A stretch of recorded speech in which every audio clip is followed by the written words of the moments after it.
ఇంటి ముందో ఎక్కడో వెళ్ళిపోతున్న గోవుని నిష్కారణంగా వీపు బద్దలైపోయేటట్టు చేతితో కొట్టడం, కర్రతో కొట్టడం, మహాజ్ఞాని ఇంటి ముందుకు భిక్షకొస్తే వెయ్యకపోవడం ఎంత దారుణమో గోమోదక దోషం అంత దారుణం. గోవుని కొట్టకూడదు, ఆ అధికారం మనకి లేదు. అంత గొప్ప ప్రాణి గోవు. గోవుకి గంగడోలు దురద. ఆ దురద దాని తోకతో కానీ ఇంకొకలా కానీ తీరదు. గోశాలలో గరుకు స్తంభం వేస్తే ఆ గరుకు స్తంభానికి అవి గంగడోలు ఇలా రాసుకుంటాయి. గోవు గంగడోల్ని ఇలా రాసుకున్నప్పుడు గరుకు స్తంభానికి వెంట్రుకలు ఊడి కింద పడతాయి.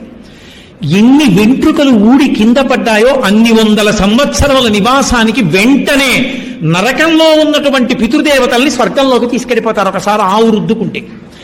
అందుకే ఇంట్లో ఎవరైనా శరీరం విడిచిపెడితే గోశాలలో గరుకు స్తంభం వేయిస్తారు వాళ్ళ పేరు మీద. అంత గొప్పది గోవు.